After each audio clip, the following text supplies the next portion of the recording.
You're listening to an Airwave Media Podcast.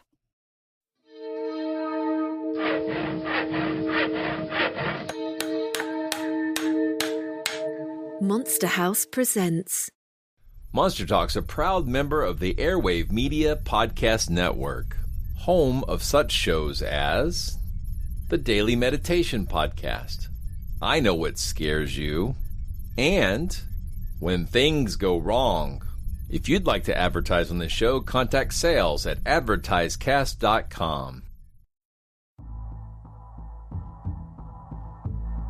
It's actually quite unlike anything we've ever seen before. A giant, hairy creature, part ape, part man. In Loch Ness, a 24-mile-long bottomless lake in the Highlands of Scotland. It's a creature known as the Loch Ness Monster.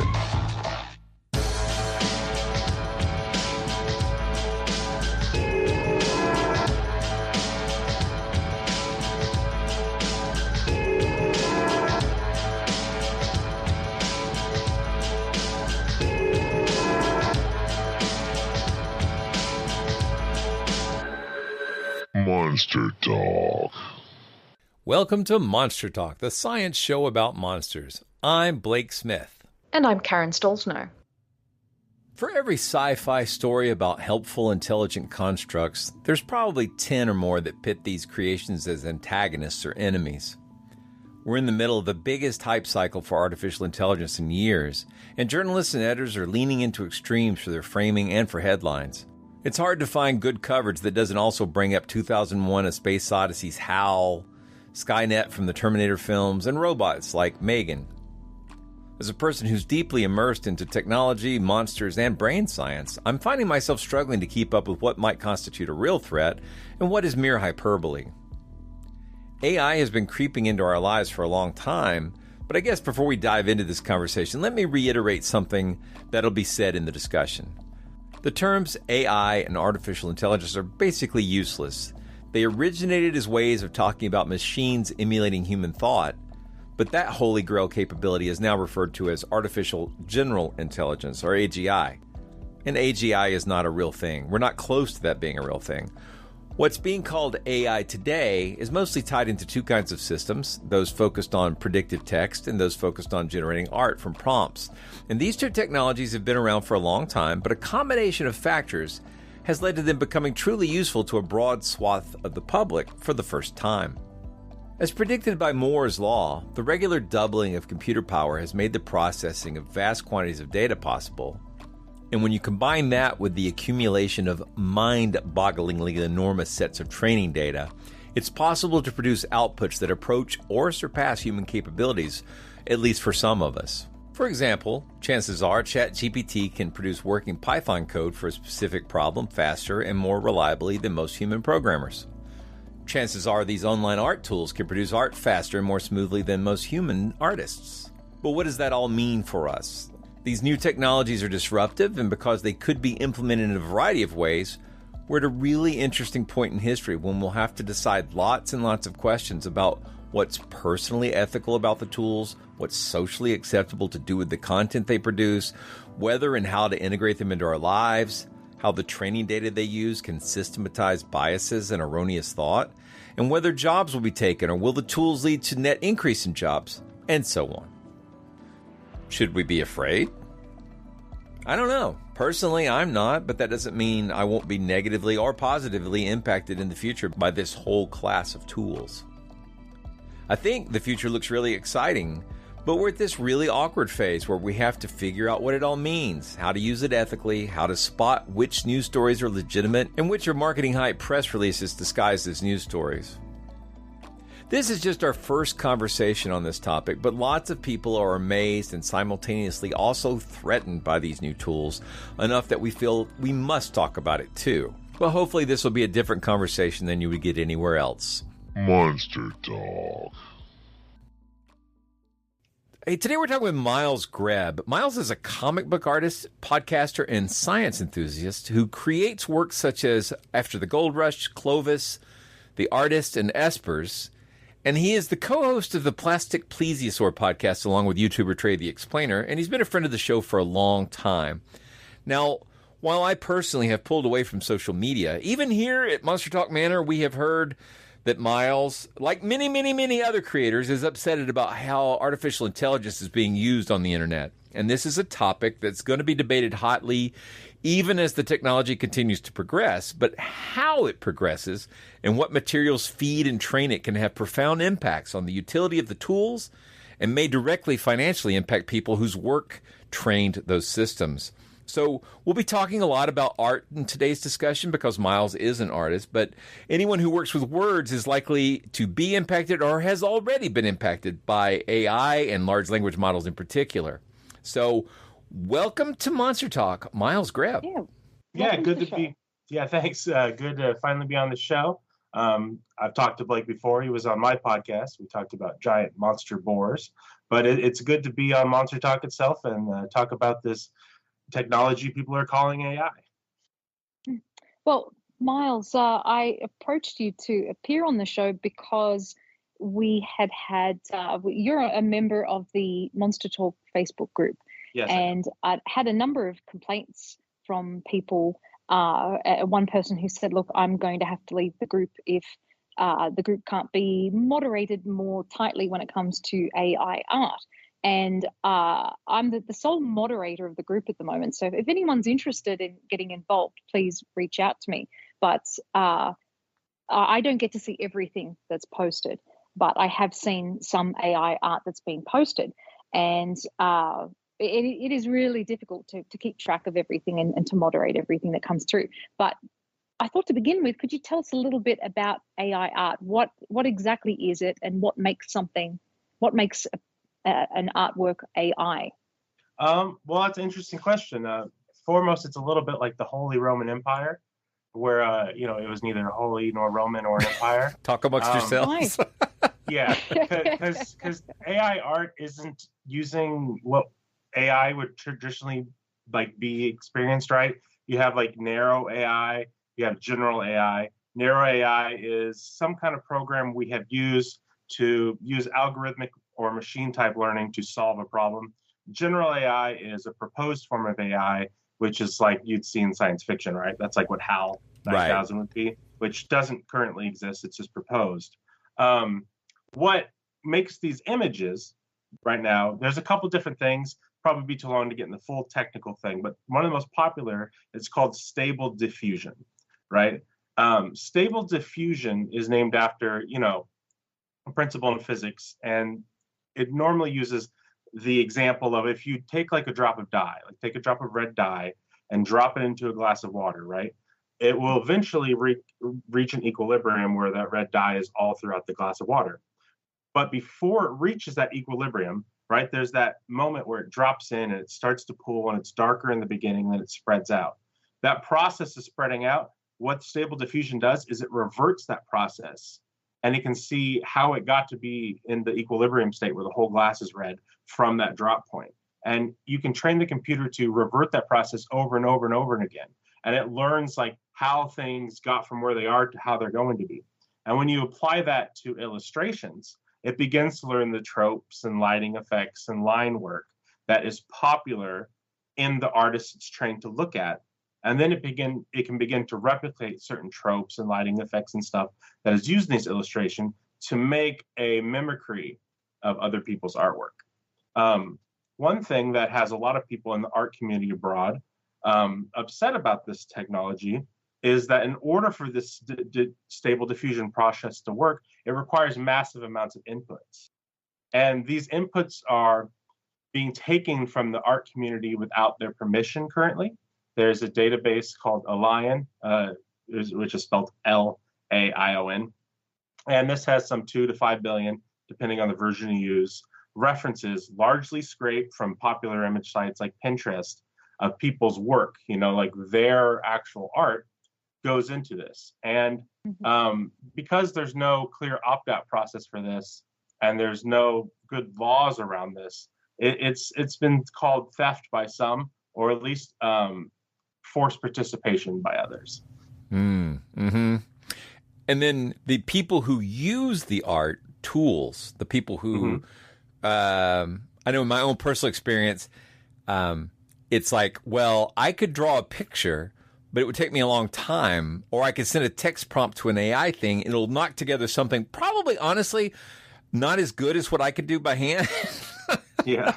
But fast, and like it gets the point across, Sure. you know, and it's super tempting, but that doesn't mean it's without consequence. And I think you've had what I guess is a rational sort of this is wrong response. Like you've had an emotional response to it, but also like a look, these people are charging money to have a tool that could duplicate the work of others or closely approximate it, but they're not giving any financial compensation to the people who train these models. Yeah, there's a lot of ways we can look at what's happening here. Now, like I'm not a Luddite, you know, I'm a pro-technology person. You can see kind of the emotional side of this, which gets mistaken sometimes of new technologies seem dehumanizing or yucky. You can look at like the GMO debate, and some people who would consider themselves generally in favor of science thing felt like there was something wrong with genetic modification of vegetables to make them better for consumption. You know, and I think that they were wrong with that. I don't think there's anything wrong with GMO technology. And, you know, so that there's that kind of like yuck factor or worrying factor when automation or new technologies are introduced into things that like detach them from how they were viewed traditionally. So I don't think there is anything inherently wrong with stable diffusion technology. I think it's a good technology. It's interesting. I think it continues to show how bright humans are and what we can invent. So it's not like these things are bad. Automation is bad. I don't think that that's true. I think the problem is these unregulated tech products are introduced as disruptive over and over again in the market. Like we see that with Uber, for example, right? They say we're going to break the model that exists within the market that we have. And it's better because it's quicker, right? Because it doesn't have the government regulations. Consumers like that. They make a lot of money, but then what happens? They start to reintroduce all the problems of the thing that they disrupted. Same thing with streaming services breaking cable, right? It's like, oh, everything's here, it's cheap, it's accessible. Now all of a sudden they're much more expensive, they're much less accessible, and they have less content, and they're bringing ads back. So like they disrupt things, undercut the market, and then give us nothing of increased value. What these things are doing with Stable Diffusion, the way it's being chosen to be used by these people who run the companies, not some AI machine is doing this. People are choosing to use the technology in a way to scrape others' art because you can't copyright styles. Copy their styles in ways that get positive results in the algorithm and then say, look, we can make art for you. And so the people are not being compensated. And also, this is a more emotional, ethical response, not a reasonable one. But I feel there is something sad where people are seeing art as just the content and not the process of an artistic creation. Like take a famous image, like the American Gothic image, right? The two people standing. So in that image, the artist saw this house, right? It was a real house, and it has this Gothic architecture in it on a small kind of dainty house. But the Gothic image, you know, these are big churches in Europe and everything that were designed by religious people to, you know, like demonstrate their majesty or whatever they thought that their God is like, right? Like it has a purpose. It's supposed to be big and strong and elegant, but it's like tacky on this house in America. And there's these two kind of simple people standing up front of it. So it's kind of like, what's going on here? It's kind of like a mockery, right? It's kind of like sarcastic. That's the point of the American Gothic painting. So like, yeah, people replicate it all the time. Actual artists, right? Like there's a magic card with two goblins on it, right? Making the same thing. It's a common trope. And there's nothing wrong with people replicating that trope. But as it's replicated, as it becomes a meme, right, it loses the context. It's not, oh, there's two people standing in front of this thing, like the sarcastic, weird, what are Americans doing kind of thing. It just becomes, it's easy to do a motif of these two people standing there with whatever characters from whatever IP you like, right? So like that's when something becomes like art, it's intentional until like it becomes a trope.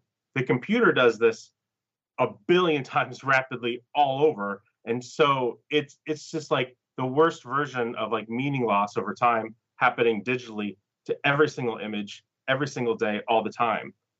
And sure, the outputs might be visually appealing or useful, but they lack all meaning and intentionality. And I think that's something we need more of in our lives, not less.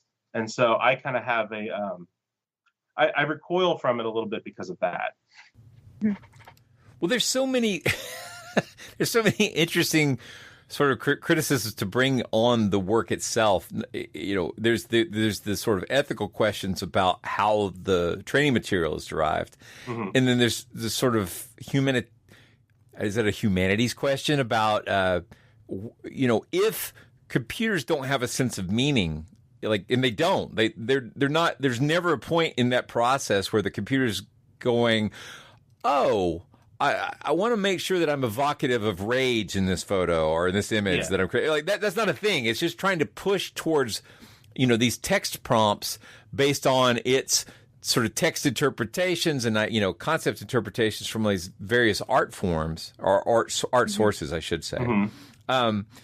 Meaning is not a thing that I think these art programs could consider or would ever have. It's just not how these processes work. But everything about creating art as a human experience and experiencing it as a viewer is just laden with meaning. And it's such a human experience. So it's a bit like when they have those elephants paint a picture. It's like, well, that's interesting, but where's the emotional content? What am I supposed to make of this, right?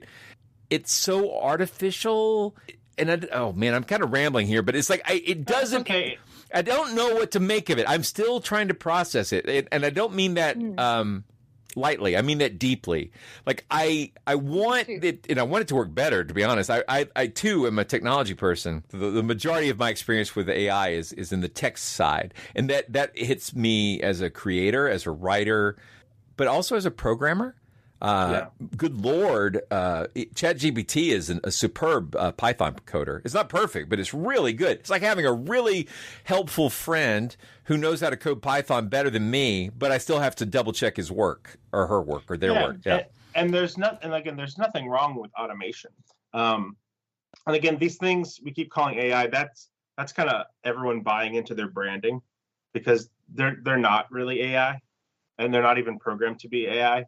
They're programmed to solve particular tasks through like this neural network that's set up, right? Like they use forms of machine learning. They use AI because AI is a popular sci-fi concept, and they want to seem like they're like on the wake of Asimov, but they're just not. My art is 3 laws safe. Yeah.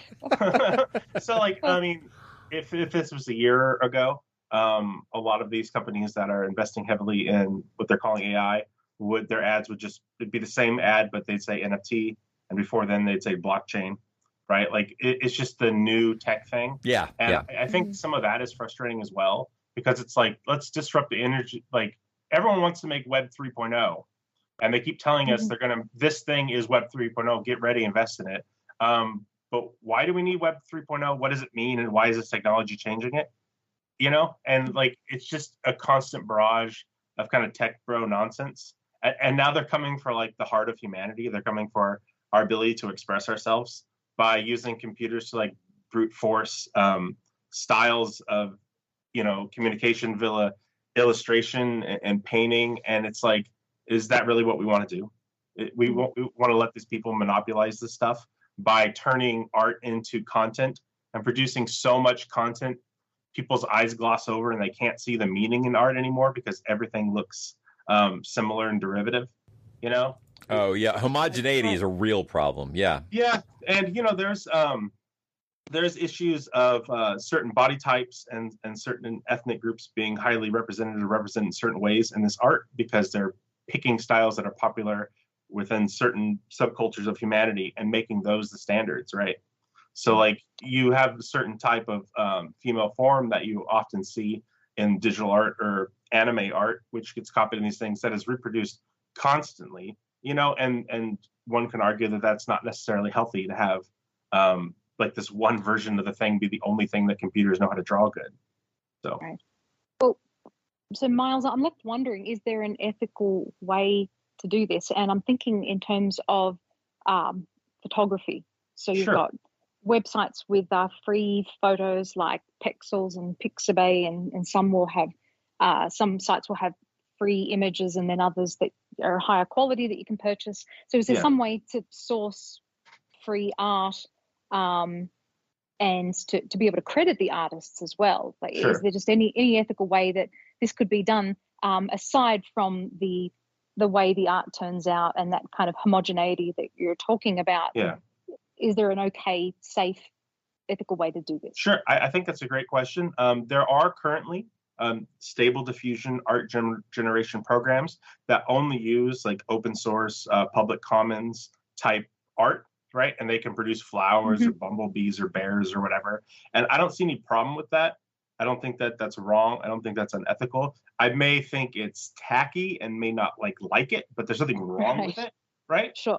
That's a perfectly good use of automation. If you want a picture of a UPS truck facing left or right for your image, if you're advertising or whatever, the computer can make that for you. There's no reason to go take the picture. That's fine. That's not harming anybody. But that's not what people really want to do with the technology. They want to copy popular styles on Pinterest and then try to hype up this tech and then sell stock of their companies that they're making. So that technology does exist, but it's just not as popular. So. And do you think there's going to be some way that those images can become protected in future? So like music currently is more protected than illustration-based art.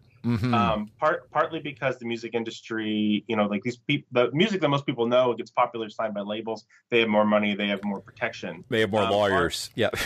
Artists is spread out and non-unionized, right? Like my work is copyrighted by the automatic American copyright law. I didn't copyright it. I don't have a lawyer, So if they want to steal from After the Gold Rush or Clovis from my comics, there's nothing I can really do. And that creates an unfairness.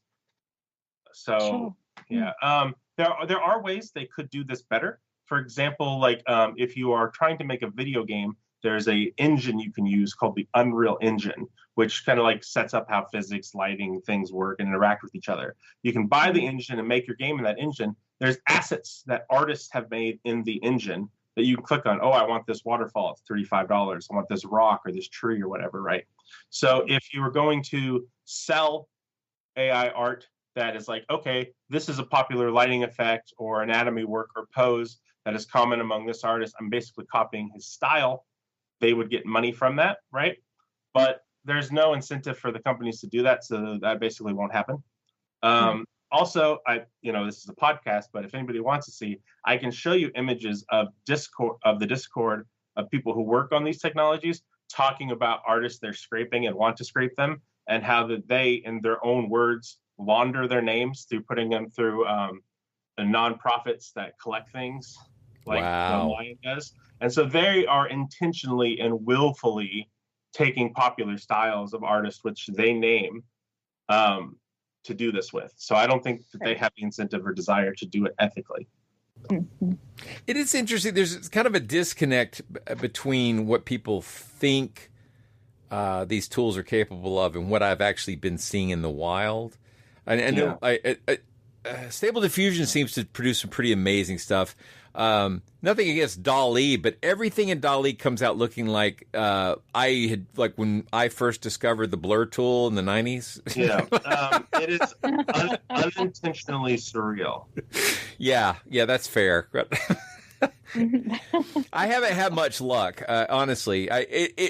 In my experience, if you want something specific, it's better to use Fiverr.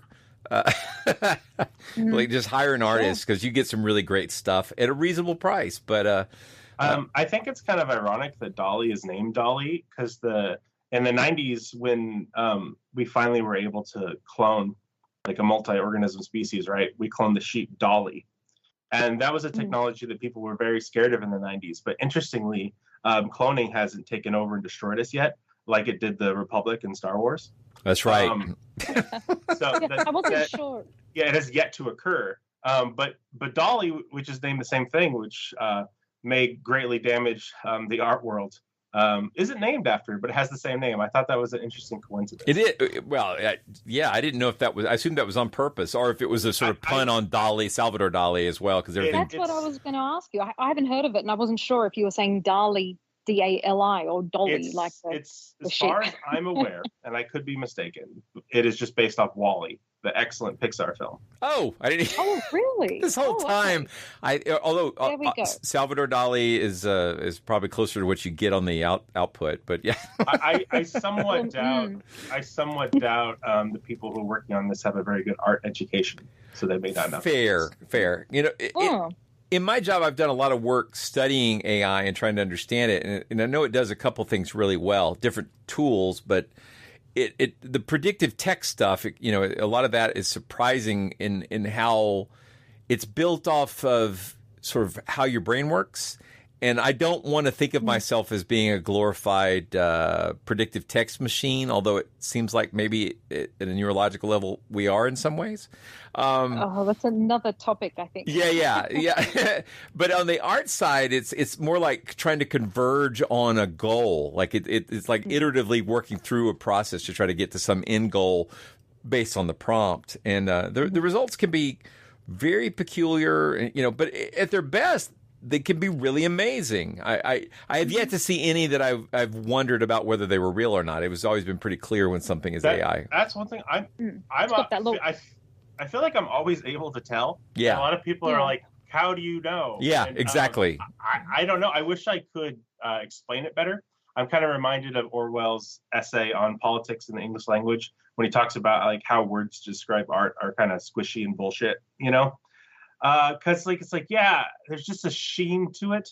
Sometimes things are out of focus in the wrong places, or the light is in the wrong places, and my brain just kind of knows, So I don't know how to communicate that to teach somebody, but I've always been able to tell, right? To my knowledge, yeah. You know it when you see it. Yeah. I know what you mean.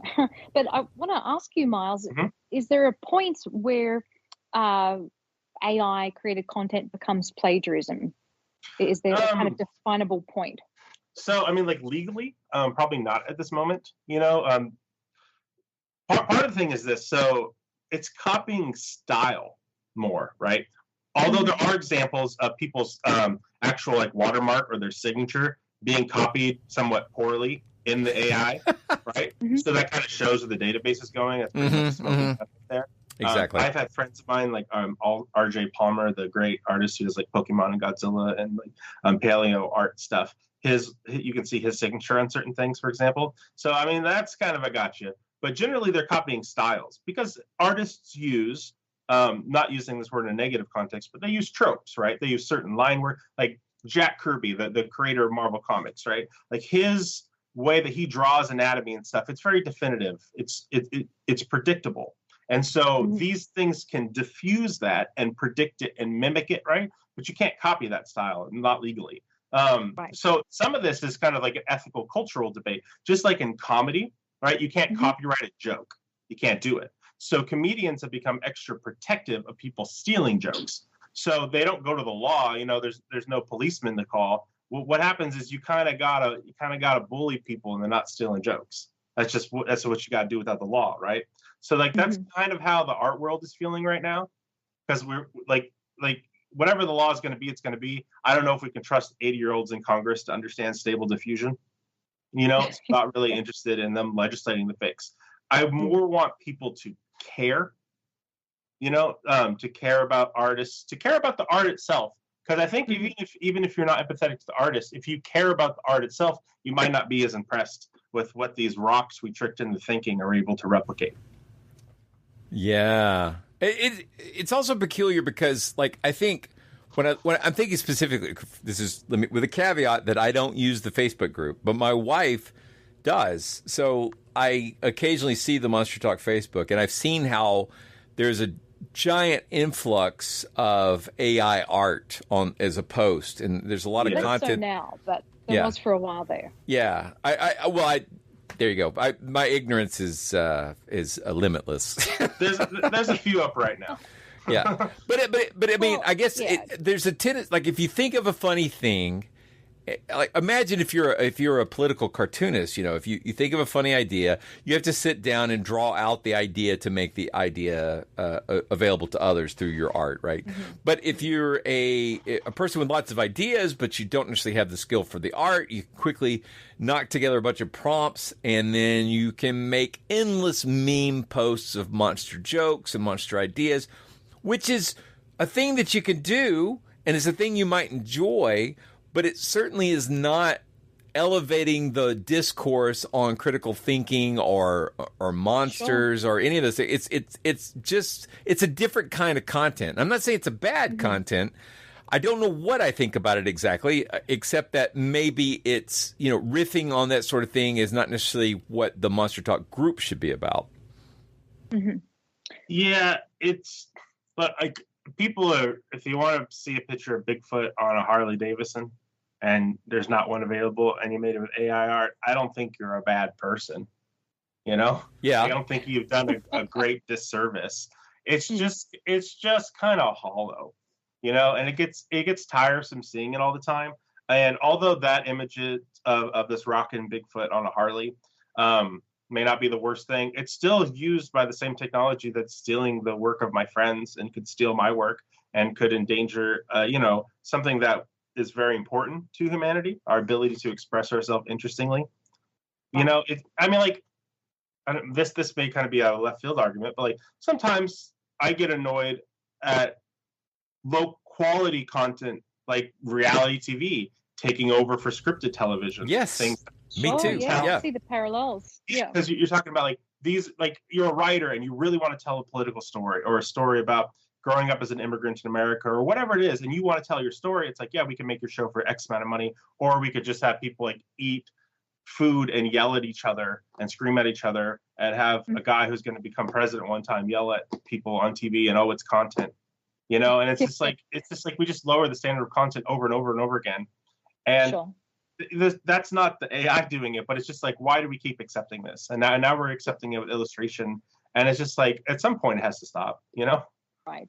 Yeah, and I see what you say, and you're saying, and I think that I'd venture to say that a lot of people who are doing this don't really know what's wrong with it, or they just think this is fun. I'm enjoying doing this, and they're probably not thinking it through very much at all. Well, and I've tried it a few times, like to wonder how it works, and I don't think that that's evil. It's not sin. It's just technology. It depends on how you use it. Right. And I'd say on the Facebook group, as far as that goes, if people want to report the pictures or if they want to send feedback, that's really the only way that I'll see these kinds of things. Yeah. Otherwise, they do tend to fly by me. Well, and if you've got a funny idea and you don't have art skill and you don't want to spend money on Fiverr to, maybe there's cases where it makes sense. But I do think it's also the kind of thing that could be so simplistic that you could script it and just flood a site with, AI images if you wanted to, which is and that's what's happening. Yeah.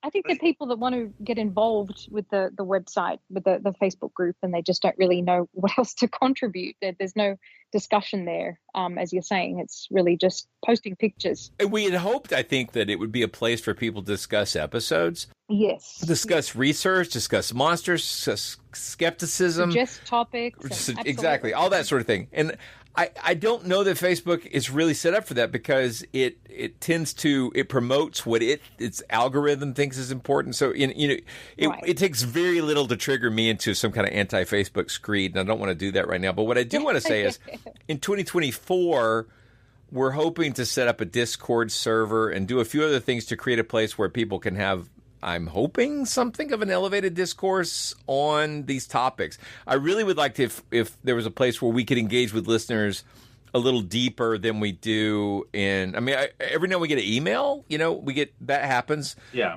Blake and Karen at monstertalk.org, not Blake and Karen, but Blake at monstertalk.org and Karen at monstertalk.org. You can always email us, but some of the conversations we have in email never make it on the show because I typically assume these are private conversations. But if we had conversations in a threaded sort of the way that people used to use the internet in 2012, for example, we had discussion boards and people would have threaded conversations and people would have different viewpoints and you would push back and forth and occasionally somebody would just post a joke and that's fine. Yeah. But nowadays it's reduced. I think people will just post something and then people like it and that's about it. Or that is what counts as engagement these days, So it's just. Well, I think if there's one thing that social media has proven good at, it's elevating the level of discourse. That's what. Like, and they make everybody think they're going to go viral. Like it's like winning the lottery. You know, if you're playing social media, it's like this idea that, well, your post, your comment, your thing is going to become popular. You're going to get feedback. It's going to make you feel good. And it's like you're being set up. You know, the algorithms don't care. You know, the things they promote are not the best things. It's, you know, so I don't know. I could get very negative. Let's stay back on this topic of art. So, so is anything being done to set up sort of legal guidelines around this, or are we stuck in the old West here for a while? One guy did ask to have his art removed from the database, and they told him that he has to pay $10,000 to do that. So that seems a little high. So some companies are like DeviantArt has gone back and forth between allowing an opt-out feature, which I feel like is kind of messed up. So like if you're an artist and you put your work on there, you can go and to opt out as opposed to opt in being the solution, right? Yeah. Yeah, it's kind of messed up. It definitely biases the companies. Are they getting paid for letting these guys scrape? That's unclear. Yeah. Okay. I mean, you can have your opinion on human incentives, you know, and Luigi's going to answer, but I can't tell you yes. Well, I have also have experience with APIs, etc. So. You know, like too many abbreviations around here. So you do also get the, you know, you guys know how they cover Bigfoot and Loch Ness Monster stuff, you know, the media, right? Yeah, so, like, I sure do. You get a lot of bad reporting on these topics, right? Like there was a thing going around a couple weeks ago, like, oh, a person uses AI, basically Chat GPT-3 and the Stable Diffusion AI art to like make a pretty girl, and you can talk to her, and this person's like making 10 grand a month doing that, right? Like that's not even true. Like they were saying that they were getting brand deals and stuff to model the clothes.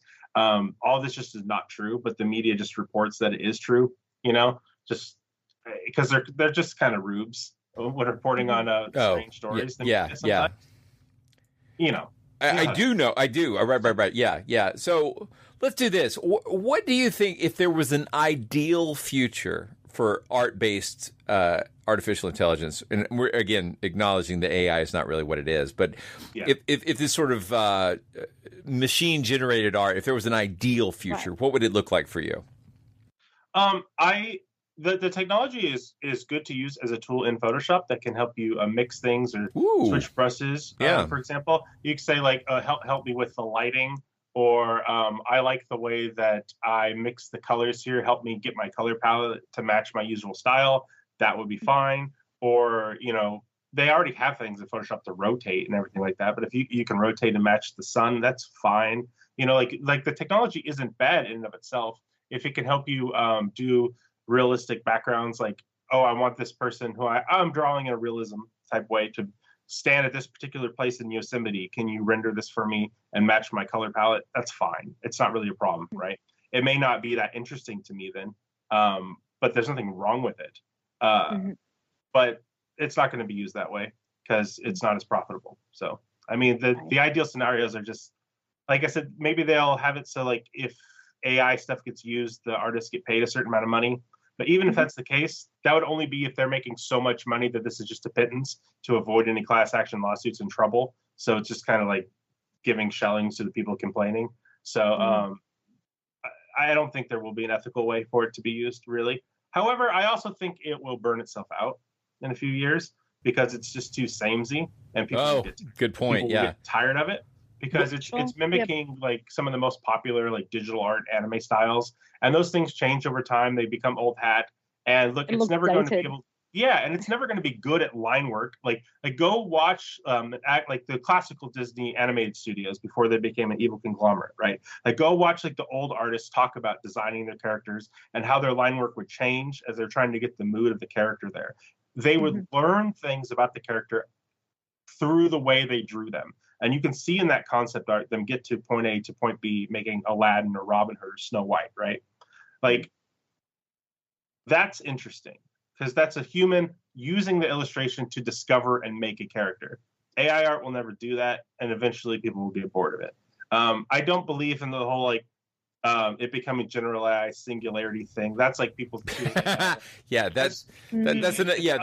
we're going to have a whole episode on Kurzweil and the whole singularity idea, because I've been working on that. Overdue. I'm a hard skeptic of all of that. So this is treating AI like a monster, right? This is like the cryptic version of AI, but general AI doesn't even exist. So like the dangers of general AI are unknown. It's completely science fiction. You know? Well, and thank you for saying that. It's a perfect segue into closing this out, which is to say that this is our first conversation about this.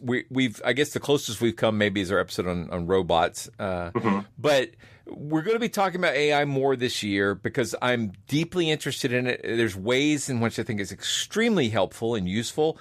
And it's kind of like the VR versus AR, so virtual reality versus augmented reality. I believe very strongly machines can be used to augment human abilities and can be very helpful. But I think when you try to replace humans completely, you run into some real challenges and problems, and some of that sort of leans into the monstrous, and we're going to get into that. Yeah, sure. Well, digital computers don't work the same way as analog computers work. That's right. You know, so they have very different outputs.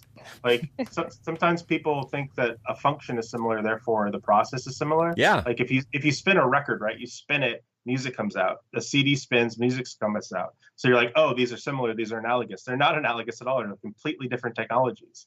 You know. So like it's easy to mistake an AI doing a thing for an AI doing the same thing the same way. Yeah.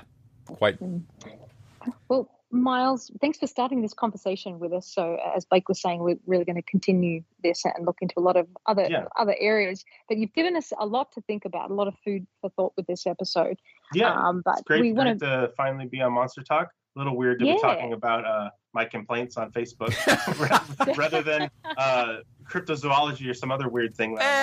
People should check out the Plastic Plesiosaur for sure, and other things that you do in your comics for sure. Yeah. But you know, you're in this cool spot where you're very science oriented, skeptically oriented. You like monsters.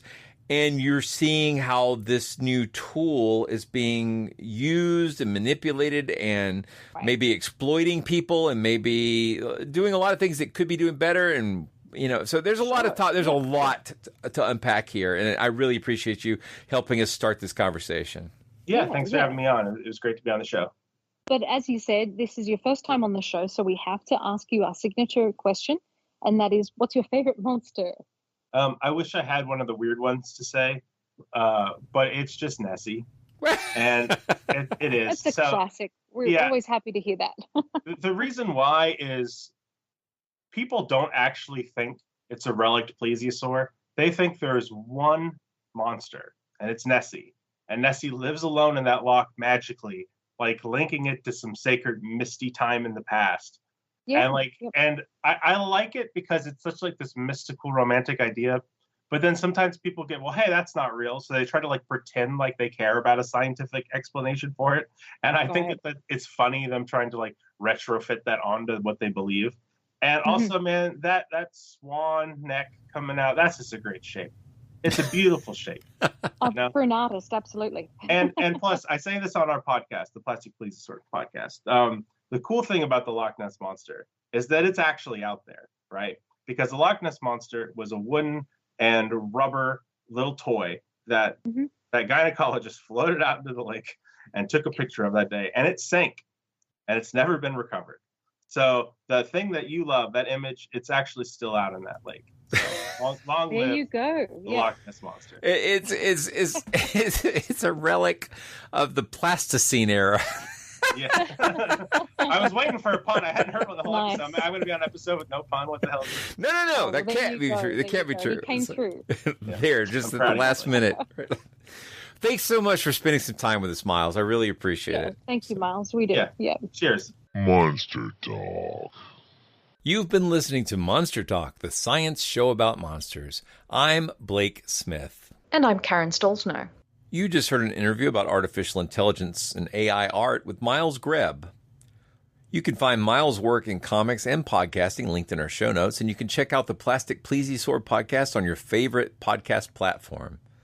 You can also find his comics and links to other work at afterthegoldrush.space. I have so much I'd like to talk about regarding this subject and from dozens of vectors. So we will be revisiting it in some deeper dives coming up this year. But what I don't want to do is to try and cram a technical explainer into the format of this podcast.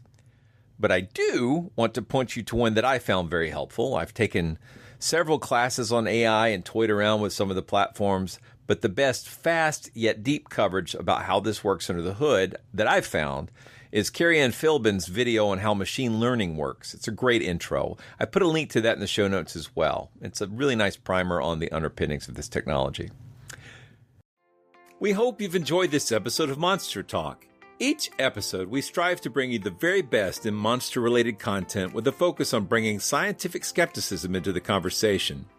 If you enjoy Monster Talk, we now have a variety of ways to support the show, all with convenient links at monstertalk.org/support. That's monstertalk.org/support. We have links there to our Patreon page as well as a donation button. Another great way to support the show is to buy books from our Amazon Monster Talk wish list, which directly helps us with our research. We love used books very much, so don't feel compelled to buy new ones, and we love Kindle so we can share our digital libraries with each other. And finally, without spending any money at all, you can support us by leaving a positive review at iTunes or wherever you get your podcasts. Positive reviews help keep us visible in iTunes, which is a great way to help us find new listeners. And please share our show on your favorite social media platforms. Monster Talk theme music is by Peach Stealing Monkeys. Thank you for taking the time to listen to our show.